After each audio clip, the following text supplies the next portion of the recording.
Next session, like I said, is titled From Blueprint to Impact, the SIDS platform in action. Small island developing states face some of the world's toughest energy and climate challenges, high fuel dependence, extreme weather risks, and limited access to finance and technology. The SIDS platform, an initiative of the International Solar Alliance and the World Bank Group, aims to turn these challenges into opportunities by building structured pathways for project aggregation, financing, and implementation. So this session focuses on taking this platform from design to delivery, advancing its governance, implementation roadmap, and collaborative mechanisms across 16 island nations. And through this dialogue, member states and partners will work together to ensure that island nations not only transition to solar energy, but lead the way in resilience, innovation, and sustainable development. And with that, it is now my privilege to request Mr. Karan Mangotra, Partnerships and Strategy Specialists, ISA, the session lead, to please steer this session. We invite you, sir. Let's welcome him with a huge round of applause, Mr. Karan Mangotra.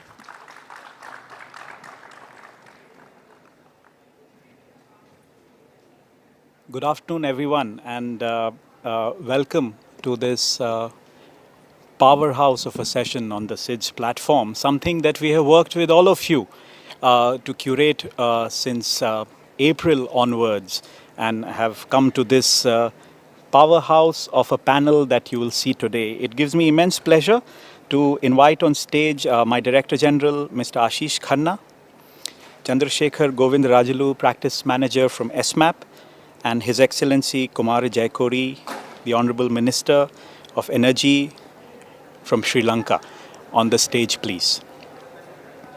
How we are structuring this session is I will start with a short presentation of why we are doing what we are doing, and then have some addresses from our partners. The bank, we started in Colombo. Sri Lanka is a supporter of our aggregated procurement platform.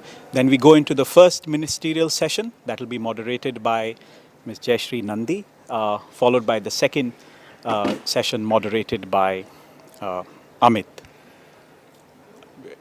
If I could request the dignitaries on the dais to take the central seat, and then last year we started to do an analytics around the energy transition story across the 4 archetypes of countries. And what we realized was that SIDS was an archetype on its own.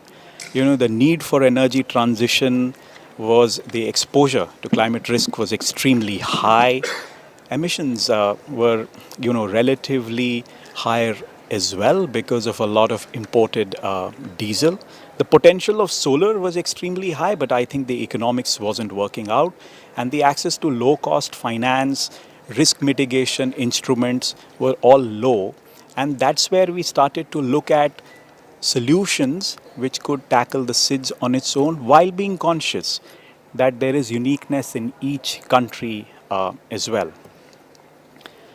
That's why we started to work with the World Bank Group and started to look at how do we create a digital public infrastructure, beginning with an aggregated and digitized procurement platform which serves as an e-marketplace, helps with projectization and finance, has strategic outreach and capacity building embedded into it.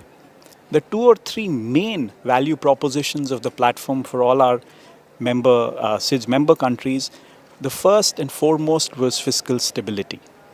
It leads you to move out of diesel and those imports and reduces that dependency. In some of the countries, it's a large number as a percentage compared to their GDP.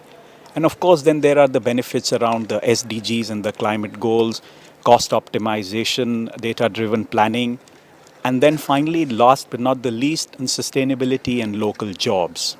With this intent, we had started to develop this and curate this from April onwards. Out of a total of 57 SIDS, 34 of them are ISA member and signatory countries, out of which in April and August, which were the regional committee meetings for ISA in the Asia region and Asia Pacific region and the Latin America and Caribbean region, we had 17 of you all coming together and joining the intent and providing the support and the political buy-in to take it towards operationalization.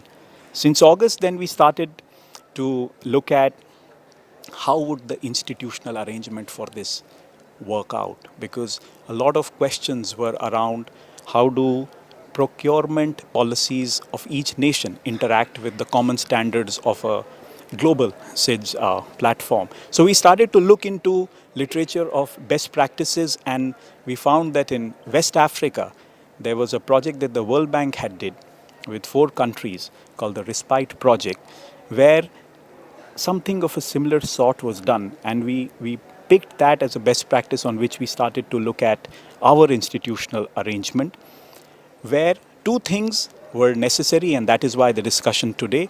One, how do we ensure that there is less interaction between the national procurement laws and the standard procurement regulations and the procedures of the global SIDS platform, and to ensure that all the national sovereignty principles are adhered to in our global SIDS platform. Who are the 2 most relevant people to sit in our technical committee? We came up with the constitution of a panel of experts that will be provided by ISA and the World Bank Group to provide you with all the technical expertise and enable you to make that decision.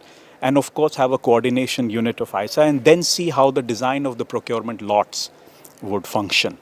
It could be geographical lots, it could be technology lots, and these are procurement for utility scale solar plus storage. We have gone through the political buy-in securing process since April, August. This is the 3rd one, and we from here go to the COP, where we are doing a large SIDS event with the COP30 presidency. But we are also conscious that we don't want to leave anyone behind, and that's why we are trying to bucket all our SIDS member countries into 2 buckets.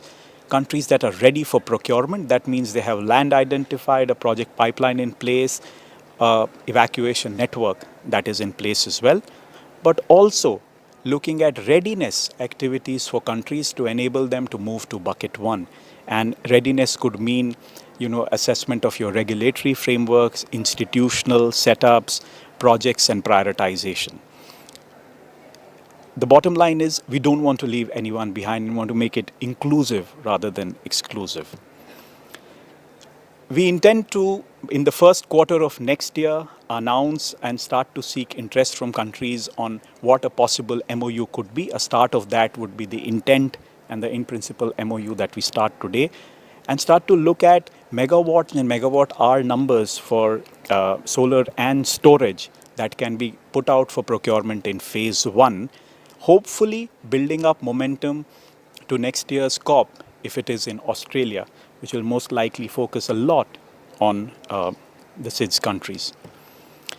With that, I come to the end of my presentation, and let me now hand it over to my Director General for his inaugural address. Sir, please.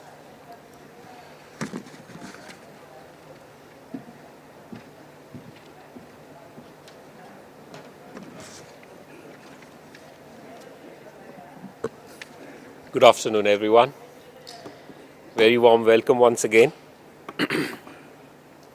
Let me just start by saying, if there is one program that embodies our strategy of moving from ambition to action, it is the SIDS agenda. When we started discussing jointly with the World Bank Group just 6 months back that how about we try and get some countries together to sign a declaration of intent, we went to Colombo and we were not sure the response we will get, but we had 6 Pacific countries sign the declaration of intent. Then we went to Latin America, Santiago and Caribbean, and I must admit, one day before the start of the assembly, we were not sure if we will get the interest from countries to sign, and within 3 days we had 9 countries from Caribbean who had signed the intent. So this is really something that we are enablers, but it is being led from a very clear demand from the countries. The demand that for SIDS, too long people have spoken about the importance of renewables, the need, but no real concrete platform was created for this joint procurement.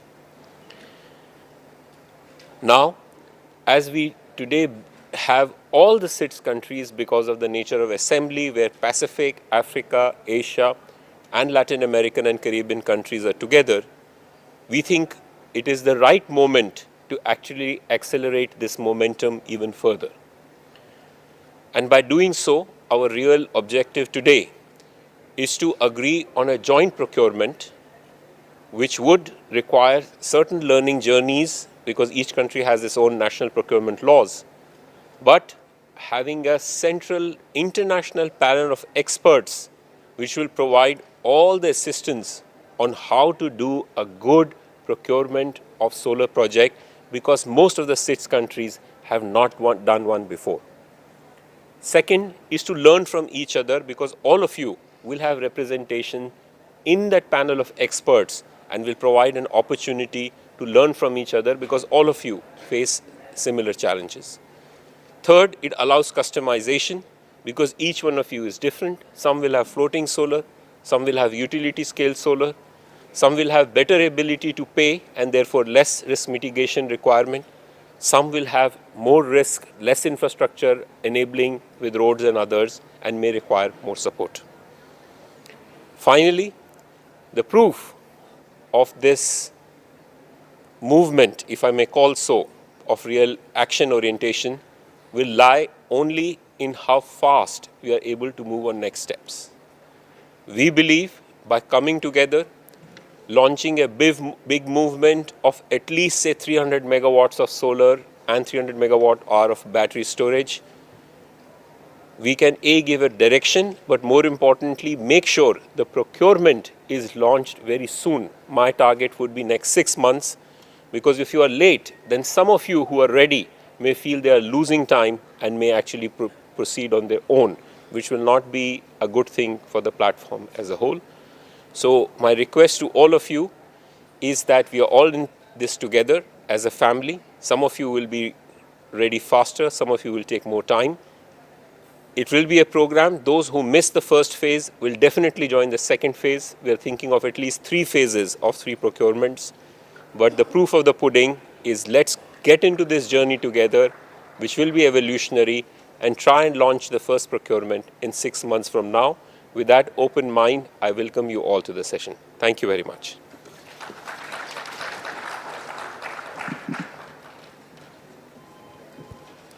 Thank you very much, sir. And, as you mentioned, partnerships are then crucial to embark on this journey. And it's important to learn from each other's experience. And we could have not embarked on this journey with a better partner than the World Bank Group, who's been supporting this right from day one. With this, let me invite Mr. Chandrasekhar Govindrajalu, Practice Manager, SMAP, for his special address. So, over to you.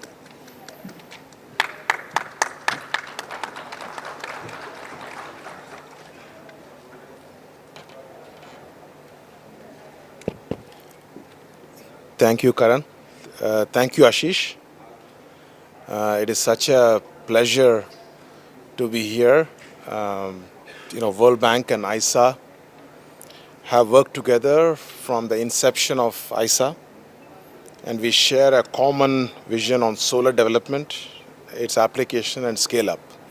And the SIDS platform is a very nice example of this. I'd like to make a few points overall on why such a program could be so transformative. As extreme weather events increase, one of the strongest hurricanes, by the way, is battering the Caribbean as we speak. The need of the hour is for collective action to bring resilient, affordable, and clean energy at scale in the island states. And we are not starting from scratch. Last 10 years, the World Bank Group and the partners and the countries have gained significant experience, knowledge on enabling environment creation, on commercial approaches, on the technology and applications and so on. And now is the time to really aggregate and scale and make sure that the private sector has the right incentives to come and invest in the island nations. although the market is developing rapidly, the first costs and best, they still remain a bit high, especially as they are delivered to the islands, which is why aggregation and which is why looking at these commercial approaches in a different lens is so important at this point of time, as also is the role of innovative financing, which is probably where the World Bank comes in, and SMAP, the Energy Sector Management Assistance Program. We provide upfront grants as we have done in the past, and also we help mobilize innovative concessional financing to drive these transformative operations and programs. So World Bank and SMAP are committed to our island clients and partners to find the best possible energy solutions. At the same time, it is important that all the countries here that are here from the island states also have an unwavering commitment to this, to finding the solutions, right? And let's not make perfect the enemy of good, as they say. If countries are ready, if some packages are ready in some of the islands, we should start communicating about them, coming together on some aspects that we can bring together at this point of time, and go, get the program started. As the other countries come on board and get their procurement strategies aligned with the overall vision here. So with those few words, I would like to hand this back to Karan to continue the discussion. Thank you so much.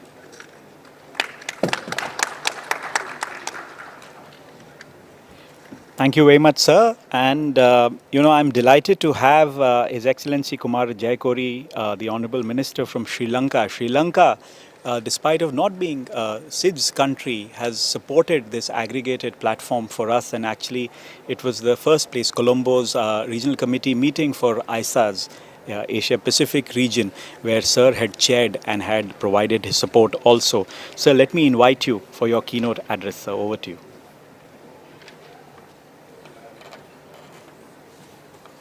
Thank you, Karan.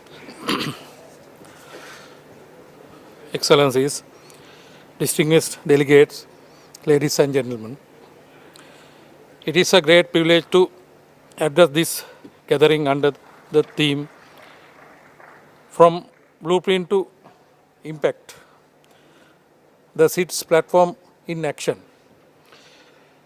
Although Sri Lanka does not belong to the small island developing states group, we deeply appreciate this opportunity to engage with the SIDS platform, which is being developed both by the World Bank Group and ISA, and was launched in Colombo in July this year during the 7th meeting of Regional Committee meeting of Asia and the Pacific. We extend our gratitude to both ISA and the World Bank Group in inviting Sri Lanka to work with this platform, and we look forward to explore the opportunities. We recognize the platform's vital role in fostering shared learning, cooperation, and collective action towards achieving sustainable energy transition goals that resonate strongly with our own national priorities. When considering Sri Lanka's renewable energy scenario, Sri Lanka has set an ambitious national target to achieving 70% renewable energy generation by 2030, a goal underpinned by strong policy direction and growing investor confidence.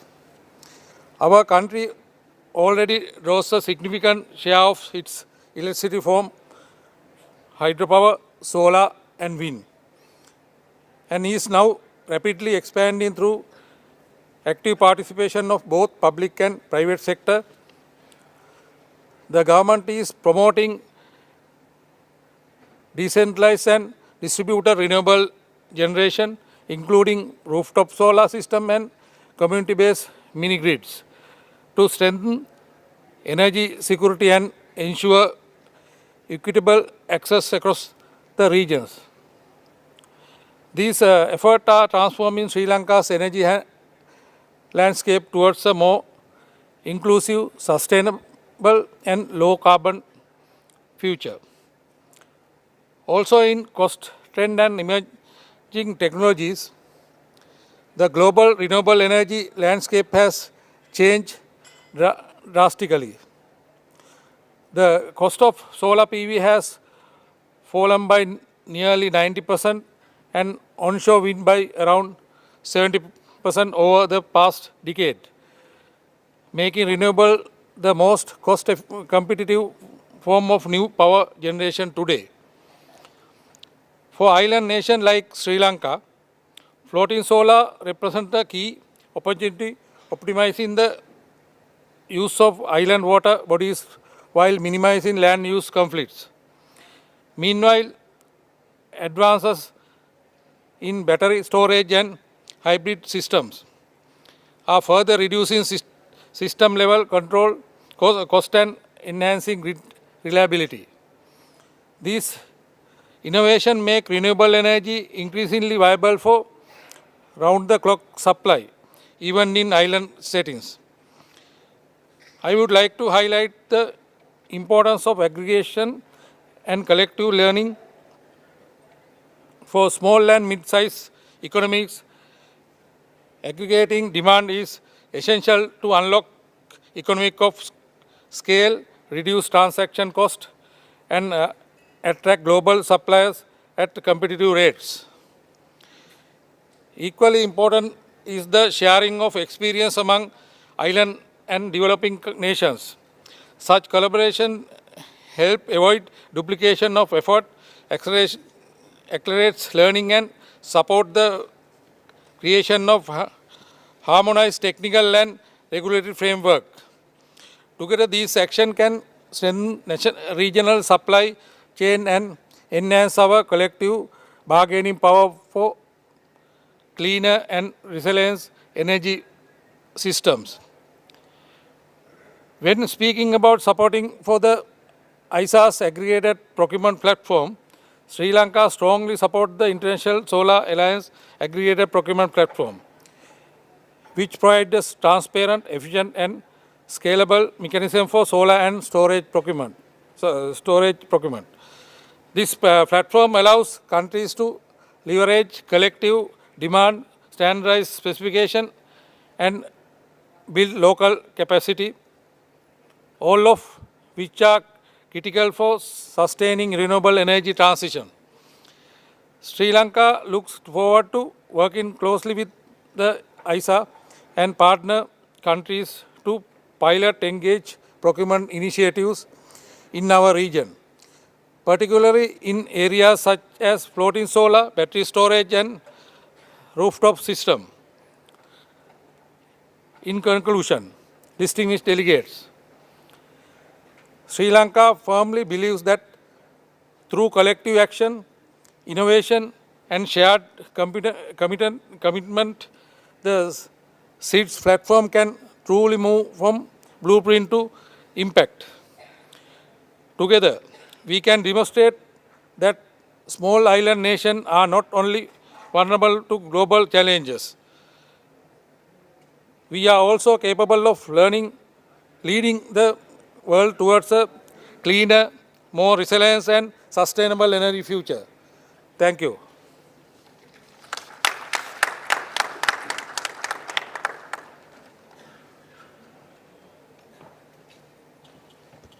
Thank you very much, sir.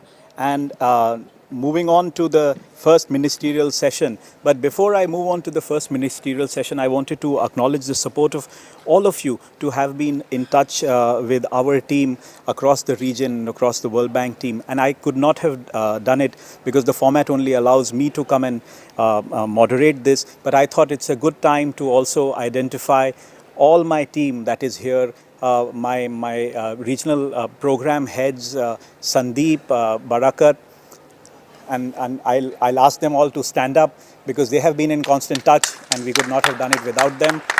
Rohan from my team and Amit and Vivan who have been constant support from the bank as well.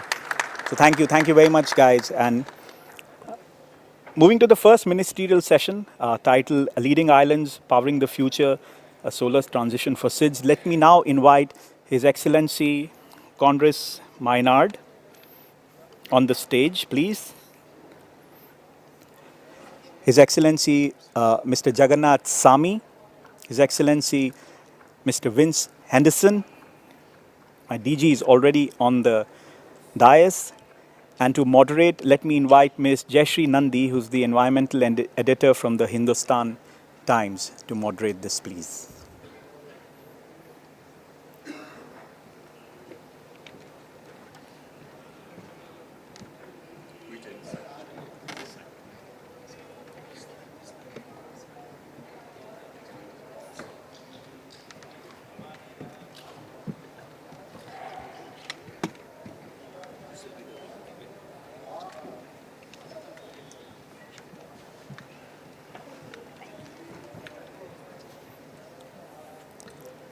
And let me also invite His Excellency Hussein Agil Nasir from the Republic of Maldives to join this panel as well. Excellency, please.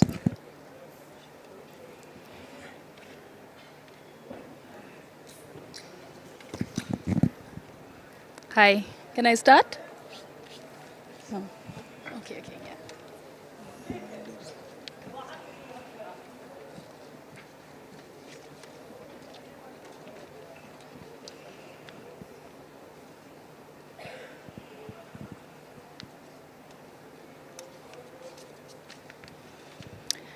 All right.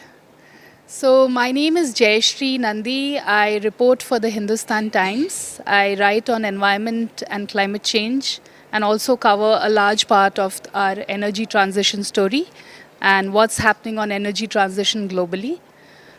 Before we start talking about this very important issue, I would like to say that I'm really honored to be part of this panel. It's a very, very important issue. And just before we start, a little bit of background, just to bring us, at pace with what's happening in the small island nations. I know that all of us know that they have been at the forefront of climate change, but just how serious the issue is needs to be probably retold. We, as early as 2018, I remember covering the Intergovernmental Panel on Climate Change's report on 1.5 degree of global warming. This is a special report on 1.5 degree of global warming. And I remember that the report clearly underlined that any breach of the 1.5 degree threshold would impact the SIDS extremely highly and would cause large-scale devastation to very sensitive ecologies like the small islands, like the dryland ecosystems, like the polar regions. And so all that we are seeing today, for example, the latest science is telling us that the first tipping point has been reached, which is the collapse of the coral reefs, of certain coral reefs. And we also know that the UN Secretary General has said that now we know that the 1.5 degree goal may have been, it's likely to be breached. So having this as the background, I was thinking when I was, asked to moderate this session, is it all about this, or we can do more to see how these islands can adapt and depend on resilient, very reliable energy systems so that they have enough space to grow. And so would like to thank ISA for taking up this very, very important project. And as a journalist, my job is to break down things, make them accessible. So would like to have like an open conversation with all the speakers here. So my first question to the Director General ISA, sir, Mr. Ashish Khanna, I wanted to know, how did you conceive this project? What was the whole idea behind it? Thank you, Jayashree. First of all, I must start by talking about the impact of Hurricane Melissa. Our hearts are with Jamaica and citizens of Cuba. Both are members And that's just an example of how important resilience and decentralized renewable energy is going to be for all the countries. So I must admit the genesis of all these things is about a seed that was planted long terms back. I will talk about two parts. First is a conversation I had with Amit while I was still in World Bank, and he came and saw me in Washington, D.C. talking about Maldives. And the first thing I told him is, that's a great idea, but what Maldives is going through is something that every SIDS is going through. Why can't we join forces and actually do a joint thing? It took me to leave World Bank and join ISA for me to again have that conversation and take this forward. And the second is my own experience in Western Africa, where when there was a power riot and a lot of people unfortunately got killed and the Sierra Leone energy minister came to ask us for diesel as emergency, I said, why diesel? Why don't we do emergency solar? But they were small countries, so Sierra Leone, Chad, Togo and Liberia, fragile and conflict-prone countries, did the first competitive tender, and even with concessional finance of IDA, discovered a tariff of 4.5 US cent with storage. That got me through proof of concept, collective procurement is possible. So that's the story. Sure, thank you. Um, His Excellency Hussein Anjil Nasser, Deputy Minister of Tourism and Environment, Republic of Maldives. I wanted to know what are the key lessons from Maldives. Maldives has had some experience in this, and what would be the best practices that you would like to share with other island nations on solarizing, on having common procurement practices, or doing it through ISA? What would your thoughts be? Thank you very much. When it comes to renewable energy, we are talking about minimizing dependency on diesel, fossil fuels, and also energy security and environmental protection. So when it comes to Maldives, as you know, Maldives is an island nation with limited space. So when we started initially, it was with around very few kilowatt PV systems, and later it grew with the help of development banks. So now what we are doing is we have three approaches. One is consumer basis, where they can install solar PV under net meter regulation. The other one is EPC contracts. As you know, we give funding, and then contractors come in and install that. The third one is power purchasing, where the private investment comes in, which we cannot actually achieve on our own. If we are to install solar PV that is required for the country on our own, then our budget constraint will be there. So that is where the investors come in, and they invest in the solar PV which we require and give us it a fairly good rate, so that we can have an economical benefit out of it. And like you said about the whole economy being dependent on, imports, on fuel, diesel imports, I would like to ask His Excellency Congress Meinrad, Minister of Public Infrastructure, Energy and Utilities, St. Kitts and Nevis. How does St. Kitts and Nevis, manage its energy needs? Is it completely import dependent? What are the challenges that you face domestically? Thank you very much for that question. That's a very important question, because St. Kitts and Nevis still largely, almost 100%, relies on imported fossil fuel for energy generation or electricity generation. Now, in order for that not to shock the economy, what the government has been doing over the past couple of years is actually subsidizing the variation of the fuel cost for that electricity. So there is something called the fuel variation charge.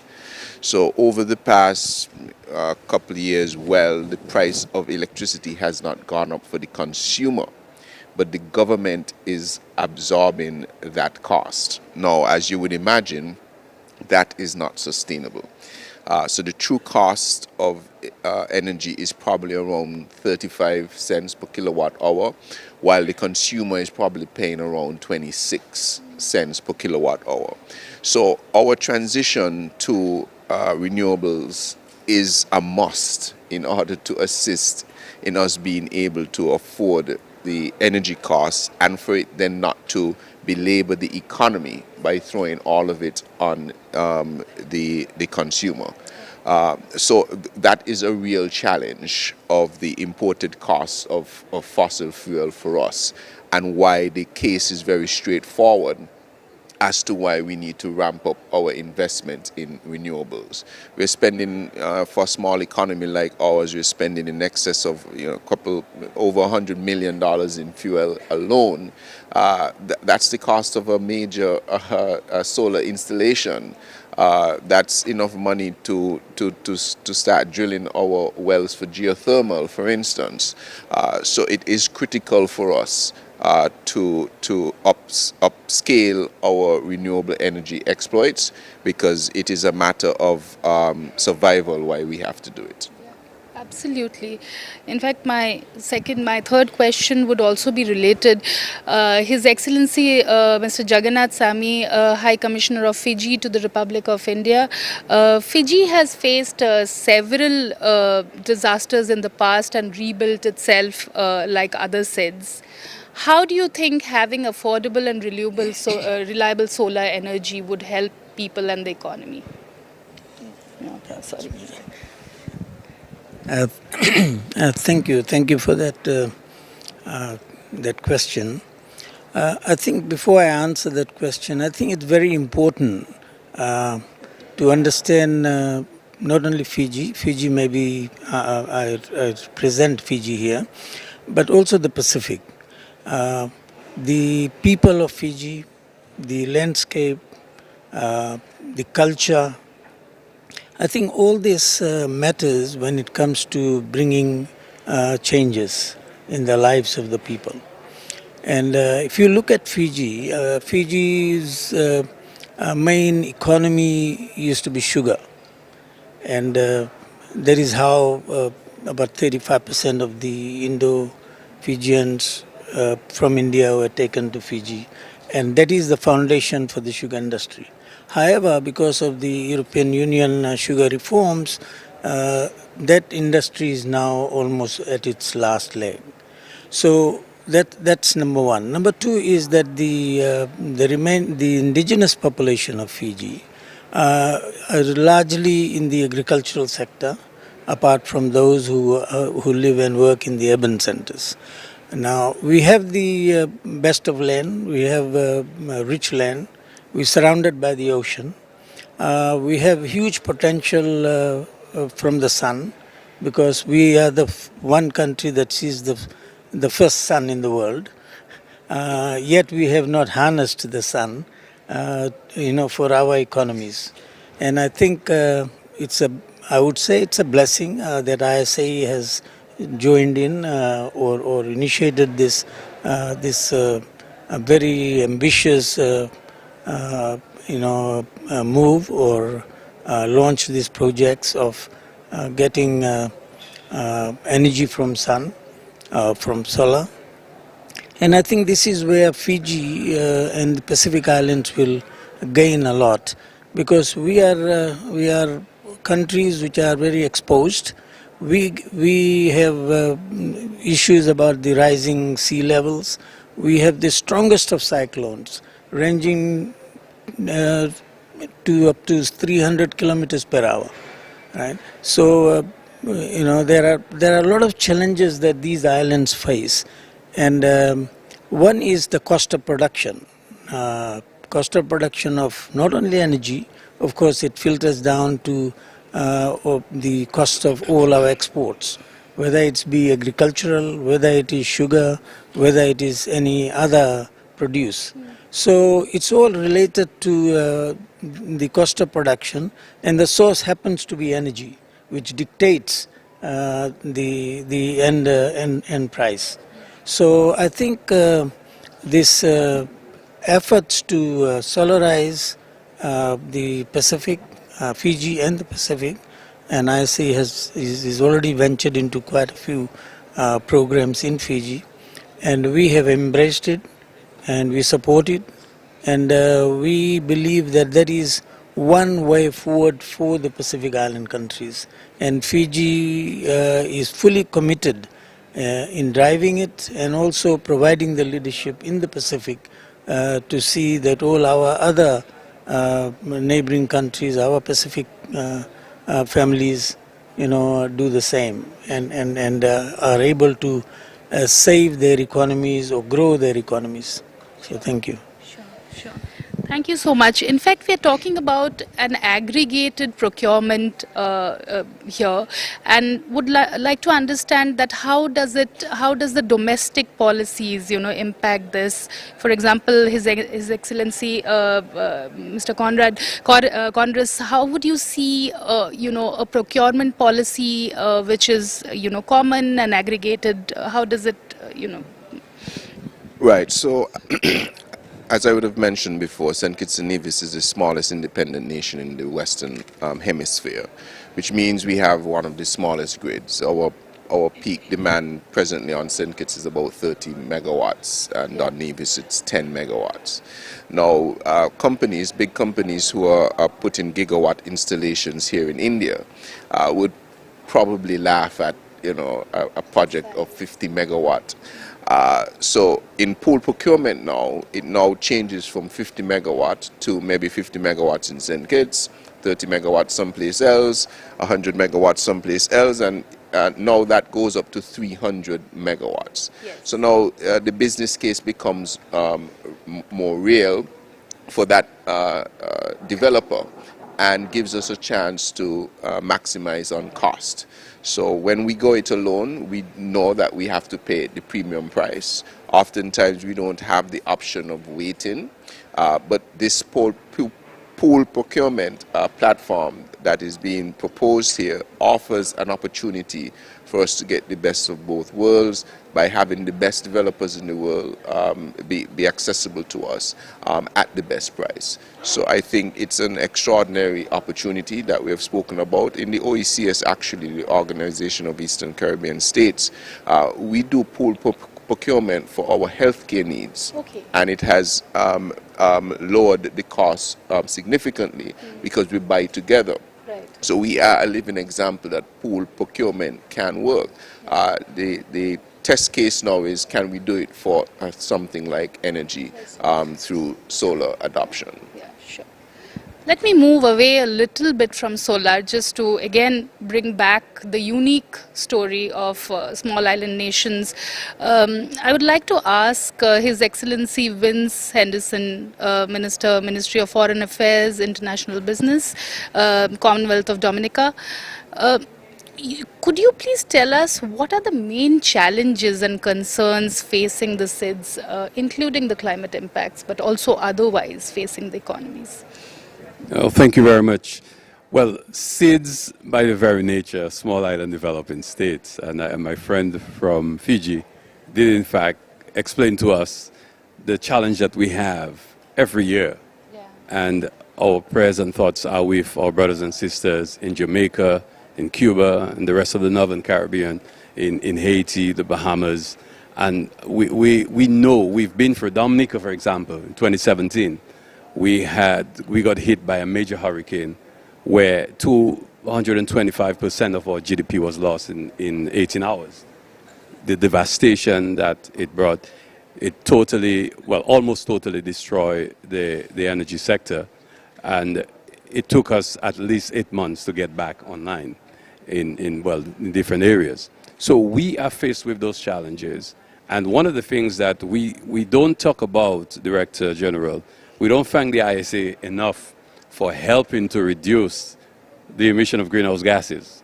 Because it's not so much of what you can do for us, but what you're doing for the major emitters. By promoting solar power, you are also helping us, as small island developing states, to do exactly what you spoke about earlier, achieving 1.5 to stay alive.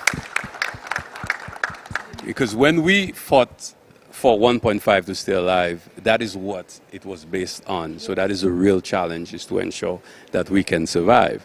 But also, the same things that make us beautiful, people love to go to Fiji, they love to go to the Caribbean, they love to go to the Pacific, because we have the sun, we have the lovely beaches, we lovely places to visit. But the challenges that we are faced with, resilience, building resilience in the energy sector, is critical. Yeah.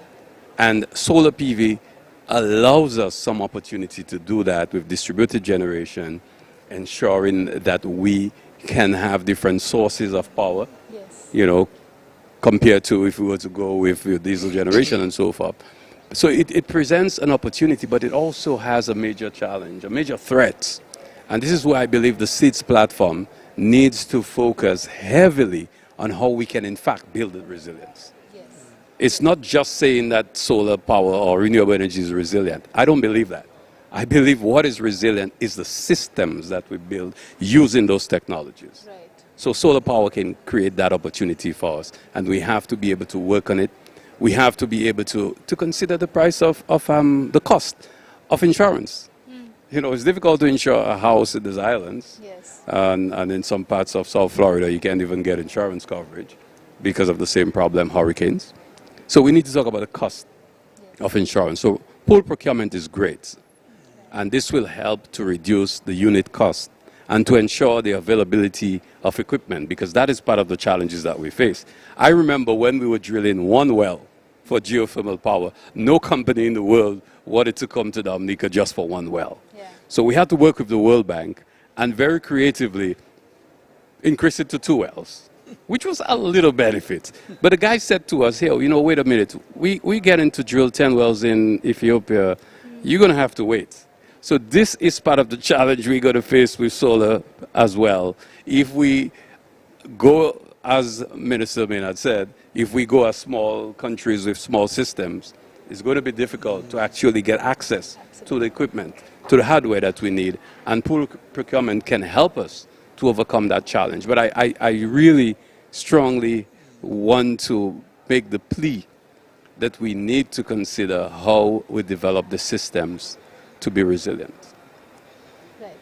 Thank you so much. Director General, Mr. Khanna, you said in your opening remarks that this is really urgent and you really want this to be rolled out in the next 6 months. What is the institutional structure? How ready are you? Where are we? What else needs to be done in the next 6 months to see this rolling?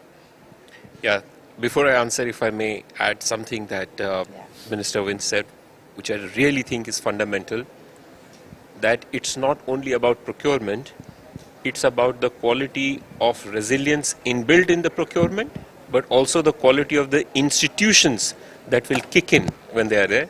And I want to acknowledge we have the CDRI Director General, Coalition of Disaster, because that's exactly the kind of partnership by bringing people together that's very important. On your question, what is our next plan?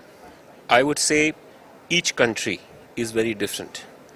And I must openly confess, one of the reasons why pool procurement, beyond nobody creating a platform, has happened is each country thinks that I'm very unique and I'm very different.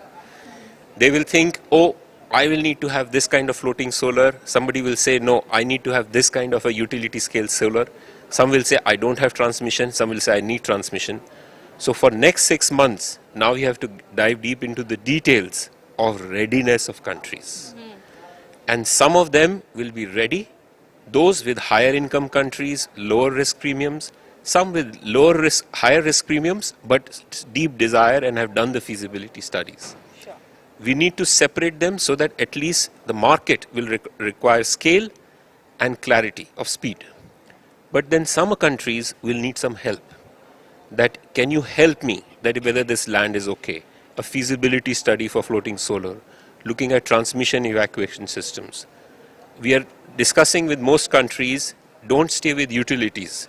Go to all your private resorts that are beautiful in Fiji and Caribbean islands. Tell them to go completely solar and include their demand in the aggregate bidding as well. So that's the work that needs to happen. Some will happen 6 months, some will happen in a year, but we need to continue working on that. Sure. And so we are almost coming to an end of this panel, but before we end, I would like to hear some parting thoughts from everybody. Just 2 sentences, just a few sentences on what do you think solarization of small islands can do to these islands? You know, it's a story of hope. We always write stories about islands facing cyclones. It is the reality, but also there is a story of hope that is building up. So if you could, share. Thank you very much. So when it comes to Maldives, Maldives islands are very small. The grids, we call it microgrids, if I may. So if we are to have established 100% electrification within the islands, the cost of production per unit exceeds above 30 cents. So which is not very much practical if we are to sustain it for a very long time. So I believe solarization is very important, but it requires to go along with battery to be hybridized so that we can do real solarization of the island. If we are to have only solar in the island, the system becomes unstable. So if we could go with the battery, solar, and whichever other additional renewable resource we could get into it, then it is perfect. And also that with that we can cut down the cost of unit of production per production. So I would recommend, if we are going for solarization in microgrids, very much recommended to go along with the battery. Thank you. Let me answer that question in two parts. First part would be that solar is like our lifeline. I think for Fiji and the Pacific and the SIDS, I think it's a lifeline that will change the lives of the people of these countries in cost of produce, so that they can be more competitive in their exports and bringing in bettering their economies. And I think, like I said earlier, this giant step, Pacific and the SIDS have been blessed with the abundance of sun. We have never exploited it in the past. And here is an opportunity that I say is giving a lifeline to the SIDS countries to take it on and bring a change. I think that is our greatest of gift, and as well as a big challenge for us to take on. But at the same time, I'm wanting to recognize and thank ISA for bringing the SIDS together. I think parallel to this, I think the SIDS must also voice out, we are the innocent victims of this climate change. Right? Some of our villages will have to be replaced or relocated in Fiji, and like other Pacific islands. So whilst we are doing everything possible for our own countries, at the same time I think there has to be an international voice to say that we are innocent victims. Why should these countries, who are the ones who are emitting huge carbons, should get away from it is criminal. I think it is criminal that we young small states should be suffering while they keep on changing the approach to reducing carbon. Right, the levels are changing all the time. 1.5 was achievable. Now they're saying it's not achievable. So I think they should be made accountable, and I think SIDS could be a voice. Thanks to ISA, I think SIDS should now perhaps work together also at the same time to raise this voice about these countries to come in to provide assistance or support.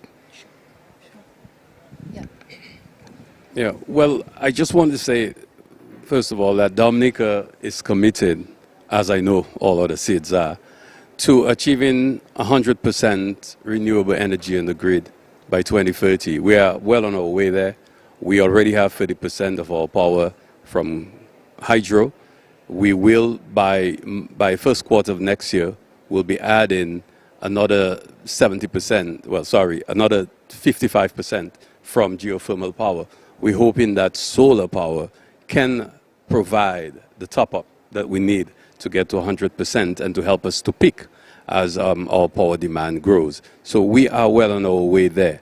But I just wanted to again make a plea to ISA that in pursuing this SIDS platform, I think it is useful, and I should say before I give my piece, that I want to thank you for bringing new eyes and new energy in helping SIDS to deal with their transition to renewable energy.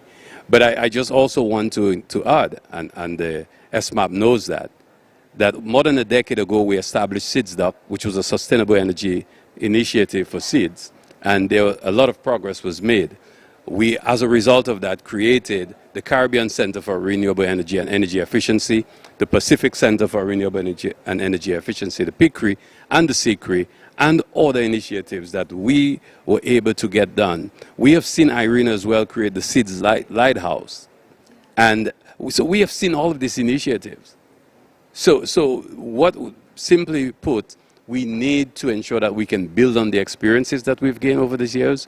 We need collaboration and partnerships in the regions of the SIDS, in the Pacific, in the Caribbean, the Indian Ocean. I'm sure our friends in the Seychelles and the Maldives, they have done, Mauritius have done a lot of work as well, and we need to build on this and to help us to deal with the main challenges that confront SIDS. And you've mentioned some of those before, Director General.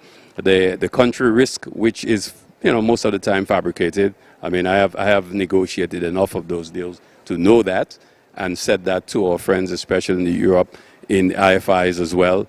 And we need to be able to ensure that, as our friend from Fiji said, climate justice continues to remain at the heart of that transition for SIDS.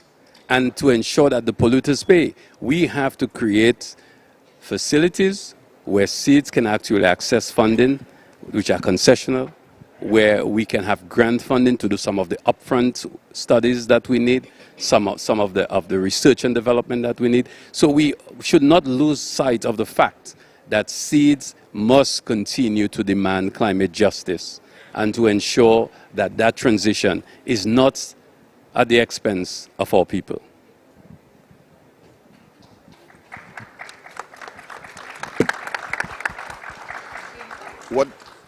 What does solarization offer for a small country like ours is, one, increased energy security. Right now we are completely dependent on imports, and what solarization offers is some increased energy independence and to be part of our overall renewable energy mix. As Dominica would have mentioned, we are also pursuing geothermal production. So with solar, with geothermal, we hope to reach as well to 100% renewable energy. That offers us energy independence. But added to that, and very importantly, is the economic diversification that can come as a result of that. With all of this disposable cash that we're using to produce energy, if we can reduce that, it means that we open up all sorts of options for our country and for our people. With geothermal and with and solar as a mix of energy, it means that we can invite manufacturing, for instance, that we did not have access to. It means that we could invite data centers that we did not have access to because of the cost of energy. So solarization also offers us a pathway to economic diversification. And the IMF has gone as far as saying that for St. Kitts and Nevis, who has traditionally first depended on sugar as an industry, also depended heavily on CBI, they have identified that our energy transition is the next kingpin as it relates to our economic viability going in the future. So energy security and economic diversity. Sure. No, I think we have to wrap up now. This was a very, very important session, but also very emotive, because I think all of you spoke from your heart and we could really have the SIDS perspective here. And thank you, DG sir. Thank you all the speakers on the dais. I would like to hand over the mic to Mr. Karan Mangotra, and I think we then transition to our next session. Thank you, Jayashree, for moderating this so well, and thank you, Excellencies, for this heartfelt and meaningful session that we had. Moving on to the next ministerial, focusing on turning commitments into projects and from planning to procurement. We need to sit here. Yes. Excellencies, you continue to stay on the dais. I will invite the other. We progressively fill up the stage as a symbolic, gesture to show the support for the SIDS platform. Let me invite on stage His Excellency Derek Rockcliffe from the Solomon Islands, His Excellency Melford Nicholas from Antigua and Barbuda, His Excellency Tony Imaduwa, Principal Secretary from the Republic of Seychelles, Mr. Amit Prothi, Director General for the Coalition of Disaster Resilient Infrastructure, Mr. Chandrasekhar Govindarajulu is already on the stage, and let me invite my colleague and friend Mr. Amit Jain, Senior Energy Specialist from the World Bank, to moderate this.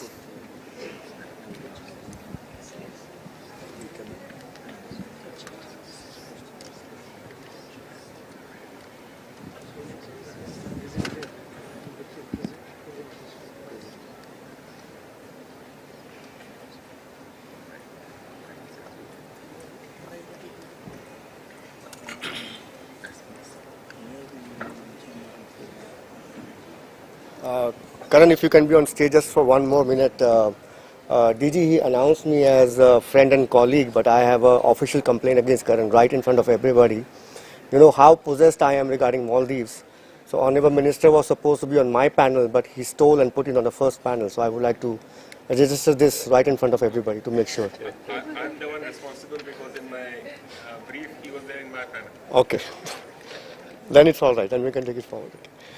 We just heard from several Honorable Excellencies some time back how beautiful SIDS is. I will just play a 20-second video of a solar project in Maldives. It was shot 1 week back.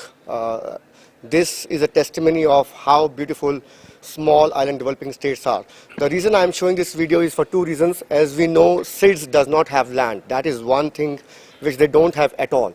But if you see this video, we have a canopy style structure of solar panels where we don't waste an inch of land. The shade under the solar panels is used for productive purposes, including prayers, selling vegetables. So the atolls in Maldives are using the space under the solar panels. The second reason I'm showing this video, this is a 1.5 megawatt facility. So if you ask an investor to come and invest in a remote island, whether it is Caribbean or Pacific, for a 1.5 megawatt, unless and until it's a grant, they will not come. And if they will come, they will charge you 20 cents plus, which defeats the whole purpose of solar and battery storage in SIDS countries. That's the reason, give an example of Maldives, what we did over there, we aggregated 10 plants of 1.5 megawatt each, took a bundle of 15 megawatts and took it on market, which got us a record single-digit pricing. That is one of the models we want to bring over here. So in the presentation you will see, first I would like to give a disclaimer. We are using Maldives as an example because that is where we have conducted business in the last 7 to 8 years. We have successfully developed business model in Maldives. What we are proposing in partnership with ISA is not an exact replication of what we did over there, but learnings from Maldives and how we can customize this to different SIDS countries. Now, Rohan, if you can please play the presentation. On the left-hand side of the first slide, you will see this is the Maldives map. The red points indicates several small projects, but aggregated demand over a period of time. You can see more than 10 to 15 small red dots of 1 or 1.5 or 2 megawatts each. So we took all these projects together to market and got record lower prices. That is what we are proposing under the SIDS platform. Again, as DG was mentioning about a discussion 6 to 9 months back in Washington, D.C. when he was in the World Bank. To be frank, we were both very skeptical for two reasons. One, whether the global aggregation of procurement can work in SIDS, because there is one SIDS in Caribbean and one in Pacific. Secondly, we were not sure at all if the SIDS countries will give this commitment to us or not. So when we went to Colombo and then he went to LAC, and today I am astonished and surprised to see honorable ministers giving us in principle approval of conducting joint procurement. This is a true spirit I can see from SIDS countries. And many excellencies just mentioned that the GHG emissions contributed by them is less than 0.001%, but the impact of climate change is more than 99.9% to these countries. Why them? And I can see, on the contrary, the commitment from SIDS countries, I would say, is at the foremost, as can be seen today when they signed this partnership with ISA and World Bank. In the next slide, very quickly, I will go a little fast. We are short of time. You will see that when we started our work in Maldives, it was 1.5 megawatt project to start with. We had only 4 investors. In the next slide, you will be able to see that more clearly. And with the 4 investors, the project was getting a 22 cents price. Why? 2 reasons. The project was very small, so high transaction cost. Second reason, the off-taker risk. We know very well the utilities in many SIDS countries are not doing well. They are either in the red or the cash flow situation is not very good. Because of these 2 main reasons, small project size, no economies of scale, and utility track record, we tend to get very high prices in many SIDS countries, which are north of 20 cents. This is the 2 main challenges we are trying to tackle over here. Transaction cost and time, and second is the off-taker risk. In the next slide, you will see 3 scenarios, what we have done for Maldives in the last 10 years. When we started in 2015, the project size was 1.5 megawatt, only 4 investors, and the PPA price was 22 cents. We realized we were doing something wrong, which the 2 challenges what I mentioned earlier. 2022-23, we floated 2 tenders, 5 megawatt and 11 megawatts, much higher than before. You see the difference in price from 22 cents to 9.82 cents, single digit figure in Maldives. And 63 investors lined up, all international, in partnership with the local companies in Maldives. This was a true game changer for us as a learning for the World Bank and for the Maldives as well.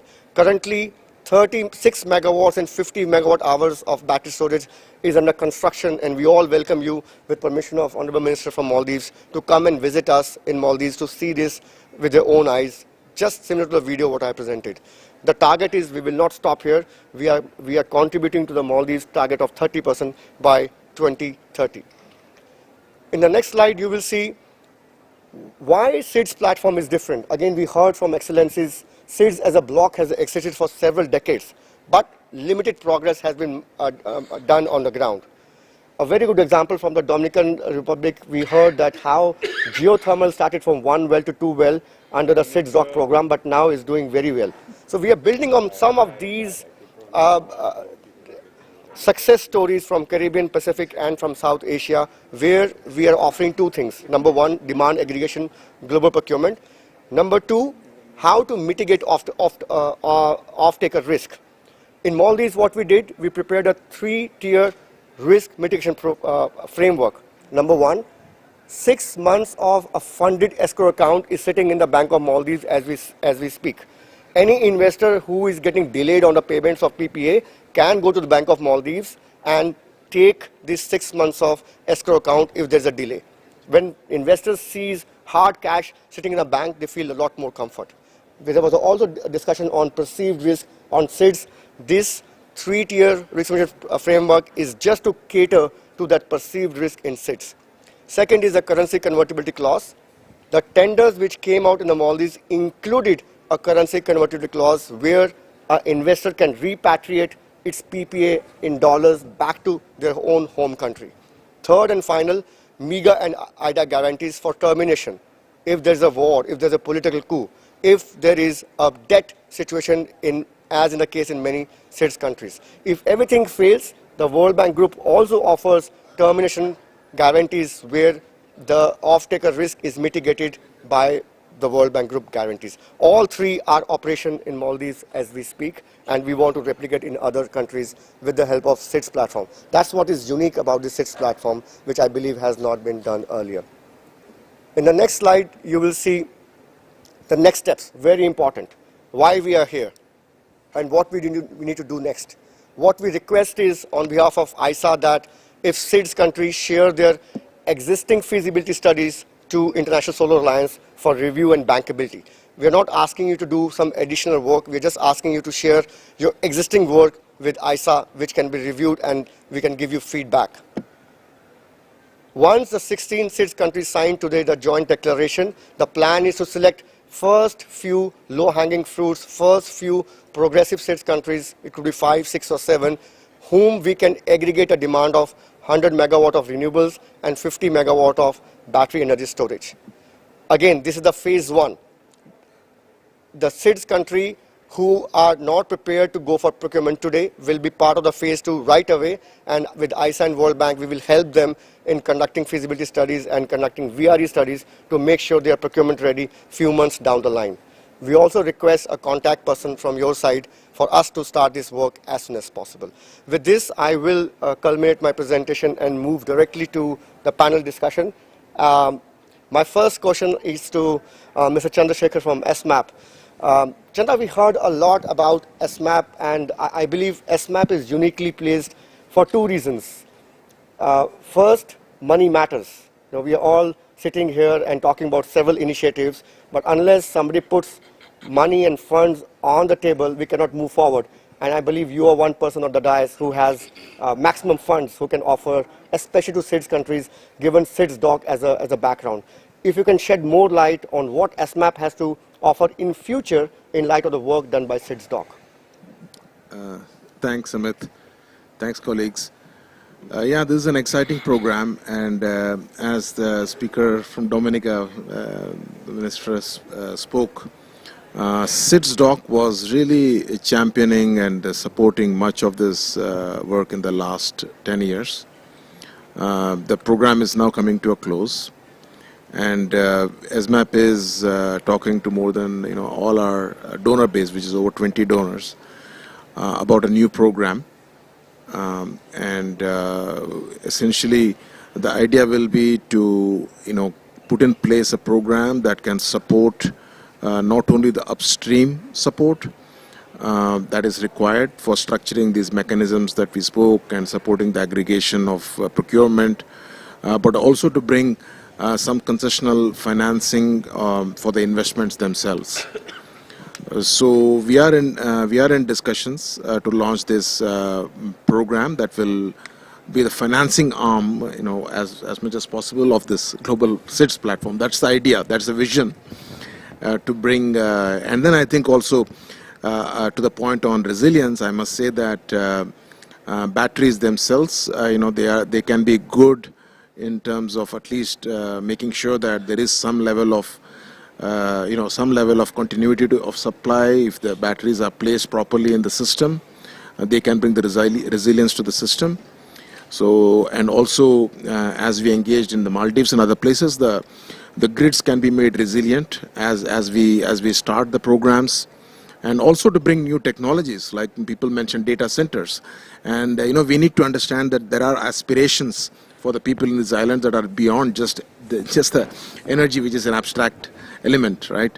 So we need to create a program that caters to the aspirations and the resilience and the broader needs of the program. And that's what we want to do. Thank you. Thank you, Chandra. Just 2 quick takeaways from you said. First, you said this could be a financial arm of the proposed SIDS platform. I want to highlight that. And you also mentioned upstream work which could be supported potentially, and concessional financing like SAFE for GCF, which offers concessional fund, could be potentially offered to this, which I think is a big segue to move forward both on grant financing and for concessional financing. I'll now request Mr. Amit Prothi, Director General. I think resilience is the buzzword today. And I must accept, while in my short career I have done a lot of work for mitigation, but resilience has been a drawback, at least on my side, on pushing forward because of funding not available or ignorance on my side. But I think it is coming forward in such a great manner today. Chandra spoke about resilience in grids or battery storage. I see myself how corals are being impacted in Maldives and Seychelles and Mauritius. May I request your intervention, and how do we take it forward? Sure, thank you very much. And first of all, thank you, ISA, for inviting me. So I represent an organization which is similar to the International Solar Alliance. The Coalition for Disaster Resilient Infrastructure was launched by the Honorable Prime Minister of India in 2019. We now have 61 members, and quite a few are actually island nations. And the reason we are in existence is, I think the Minister from Dominica made a key point. that their island lost 25% of their GDP when they were hit by a hurricane. Now, again and again and again, I mean, what's going to happen in Jamaica today, what's going to happen in Cuba, we are building infrastructure and we are losing infrastructure at the same time, right? So what CDRI is trying to do is trying to see how do you look at elements of codes and standards, capacities, etc., etc., etc. How do you unpackage the demand that is required to build infrastructure resilience? And the rationale is that today you cannot build infrastructure without embedding resilience already from the starting point. So, you know, I can get into a lot of the nuances around it, but when you're investing $1 in energy and you're losing about 10% of that because of you hadn't predicted the hurricane or understood it because you didn't have data, or your standard was not ready to tell you this is the wind speed that you have to design for, or what happened after Hurricane Maria in the Dominican Republic, where you could not restore power for close to a year. How do you address those aspects of your systems? You know, again, I'm using the member from the minister from Dominica, but he used that word systems, and I think it's an incredibly important word. Energy systems, water systems, and they're all interrelated as well. So when you start to think about these islands, and the beauty of an island actually is that your system is relatively easier to understand. It's not that it's not necessarily that complex either, right? So what CDRI is trying to do is trying to see how do you start to build frameworks, how do you start to come up with methodologies with right partners. We are working with the 5 Cs, we are working with SPC, we are working with a number of other partners already in the regions to see how do you look at elements of power, transportation, water, etc., etc. I'll stop there and I'll come back with more answers.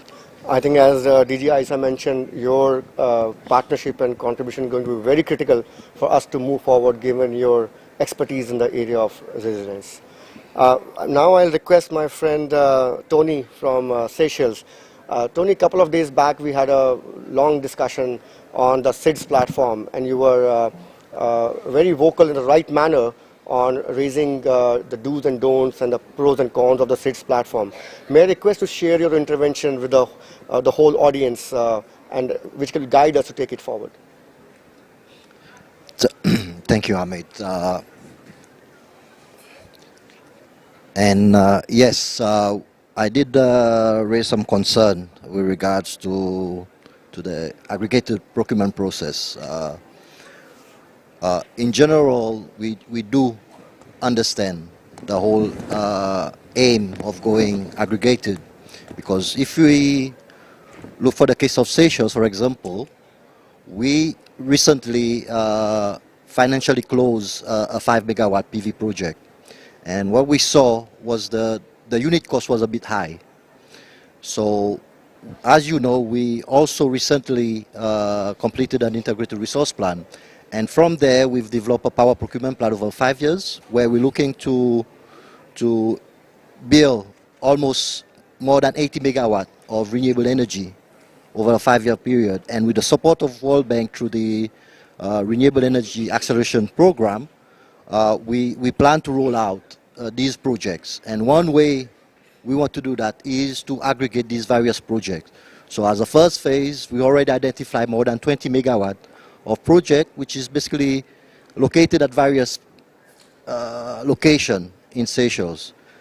With the SIDS platform, it does provide an opportunity for us to look at it. And that's why, from Seychelles' perspective, we do align to that approach. We do commit to this approach, as we believe aggregated procurement will help in bringing down the cost. And for small island states like Seychelles, this is what's important for us, because it's that cost that actually the utility buys from the private side, and it's also that cost that is translated to the end user tariff. So the lower we can get that, better. So that's why we definitely support the SIDS platform. But during my intervention a few days ago, my concern was, even though SIDS are same, we are very different. very different. And I think it's important for whoever partners or initiative or programs takes this into consideration. Yes, there are certain minimal elements that are similar, but when you look deeper, you will see priorities are different, risks are different. I mean, we heard from on that day the situation of Maldives and Seychelles. For Maldives, probably they will need the MEGA guarantees, but for Seychelles, we don't. The cost of producing and the cost which we sell is not comparable. And for us, the environment is already there for the private sector. So our aim is really to focus on projects that are ready. And that's why the two approach of this platform, which is basically looking at readiness as well as rolling it out, is very important. Yes, we will have projects that will straight away go into the procurement process, and those that will have to be further assessed. But in doing so, whilst we go into this procurement process, we also need to take into consideration what are the additionalities that countries, respective countries, can bring to the table. Because, for example, if tomorrow I want to push down that rate further, I can implement or say introduce new incentive that will push down the price. So moving forward with the procurement process, we need to take that into consideration. And I think let's not, put all the SIDS on the same sort of level, but do look at us differently. And I think what I like about this approach, and I think I made my point regarding, let it be led by the SIDS. It should be in collaboration with the SIDS, not it's ISA or yes, we like the partners, yes, we want to enroll, but let it be driven by the SIDS. I've worked for the regulator, I've worked for the government, and I've seen many times when an organization comes in with their own priorities. So I think it's important that we as the SIDS say what exactly we want and how we work together. So I think this is something we've certainly from Seychelles definitely look forward. Oh, sorry. We didn't do it deliberately, Tony. Yeah? You can still go ahead. We didn't do it deliberately. So for us, we definitely support the approach and definitely look forward to having this more discussion with the World Bank, with ISA, in terms of really putting in place a program or initiative that really works for all SIDS. And I think it's at the end of the day, what we want is the best price. Tony, thank you very much. DG and Chanda, this is the reason I like Tony and invite to the discussions, to give an honest opinion so that if we are moving in a wrong direction, he's a very good course correction in that regard. Now, I'll request His Excellency Mr. Derek Manuari to give closing remarks. Sir, we have kept you so that you can summarize the discussion, what you have heard. Okay.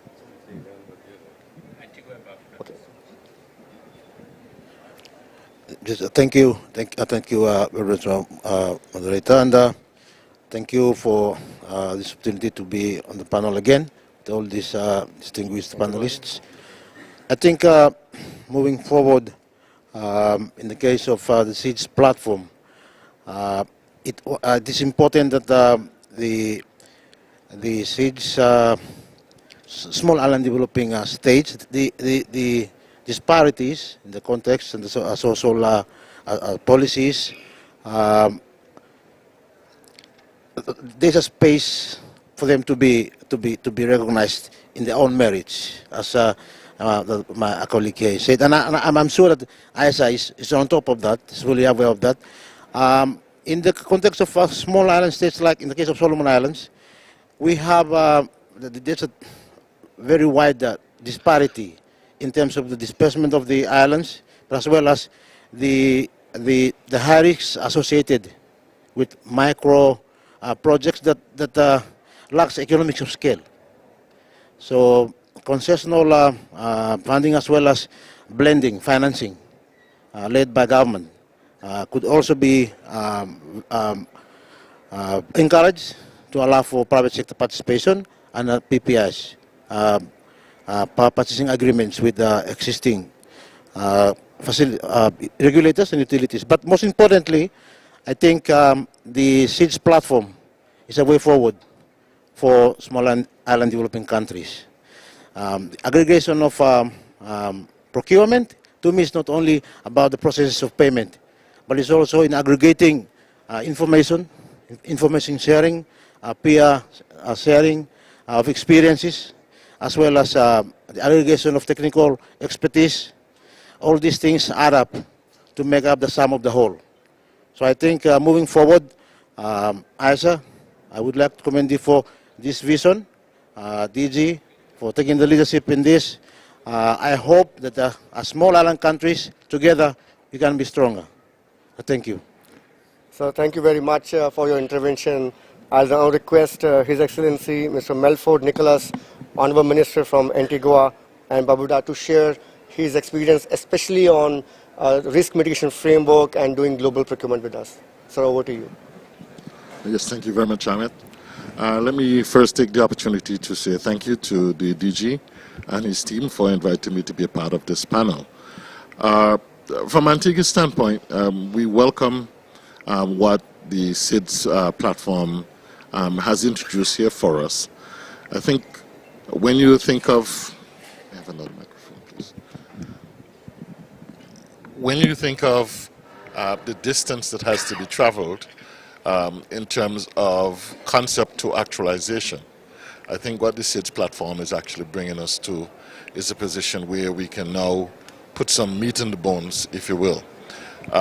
In every single discussion that I have been through, whether or not it was sponsored by the World Bank or other groups within the Caribbean, the whole conversation about how do we move to the promise of solarization, there are a number of factors that has always come into play. One has to do with the whole concept of funding, whether or not we get some type of blended financing, the cost of procurement, and of course the intellectual basis for being able to projectize these very important initiatives. So I think what the SIDS platform is actually doing, along with the other work that the ISA has afforded us in terms of developing our own individual capacities within our island states, I think it is bringing the whole program together. I believe one aspect of the resiliency that has been raised, but perhaps maybe we need to delve into it in further discussions, is the whole aspect of insurance. I believe in 2017, like Dominica, we were 3 days apart from, at that time, the first recorded Category 5+++ hurricanes.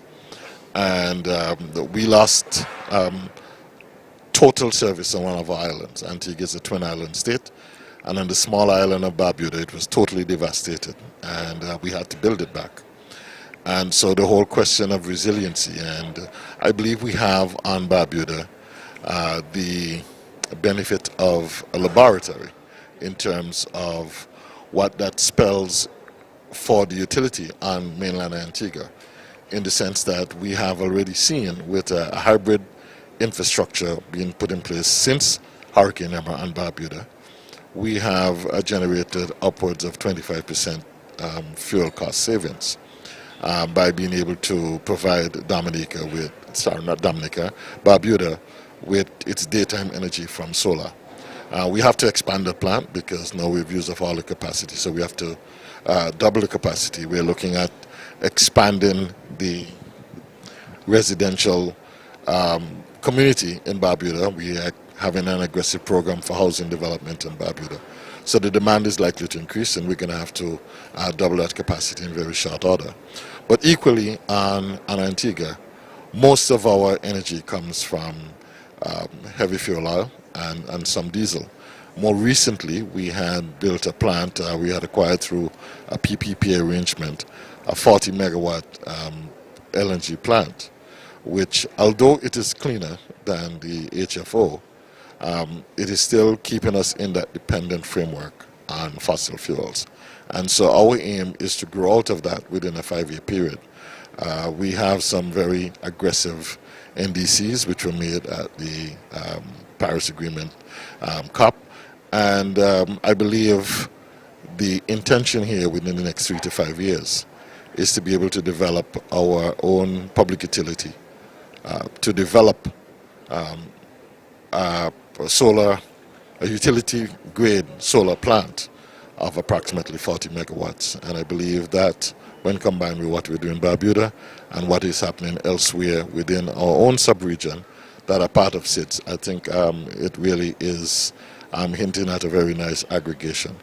And I doubt that Antigua is in the first phase, but I certainly am going to speak with the team here at ESA to ensure that we can do the evaluation so we can be in phase 2 and we can move this quite happily along. So I'm happy to be a part of these proceedings. What ESA is actually introducing for us here is a total toolkit, and to bring our friends as well from the World Bank and from other concessionary arrangements, perhaps maybe some of the Global Climate Fund, we can have a better pathway towards solarization. So Antigua is really looking forward to these opportunities that will come from this initiative. Thank you. Sir, I could not have asked for a better closing remarks. I think you have captured everything beautifully. So I'll just hand it over to Karan and say just 2 words.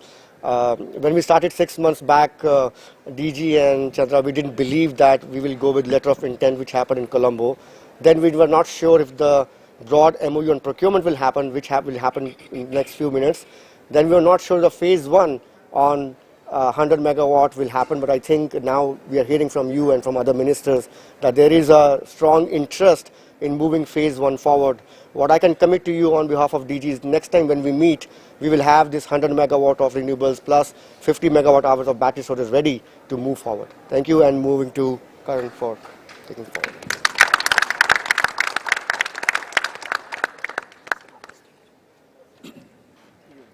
Thank you, Amit. And we move to the most exciting part of this session, where we want to sign the in-principle MOU. But in the interest of time, I would quickly request the logistics team to keep a table at the center, and I would request my DG to be there, and all dignitaries on the dais to actually stand behind him for the photo. I'll send my colleague Rohan and we'll get it signed subsequently.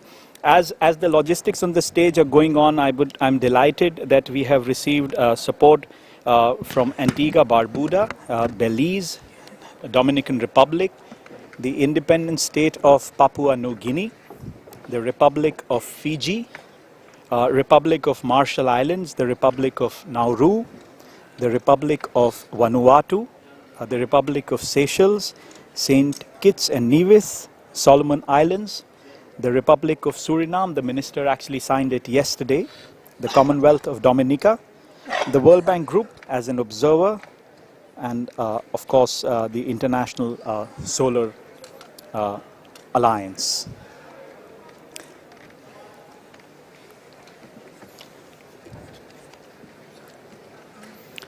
I would request all of you to stand behind the Director General and support this. And I would also like to invite my team, Nar, Barakat, Sandeep, Rohan, Vivan, if you can quickly come up for this photograph, please.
Thank you very much for this engaging session and for showing all your support for the SIDS platform. And the ball is now in our court and we will take it forward. Let me hand it back to our MC Aishwarya to take it forward from here. Thank you.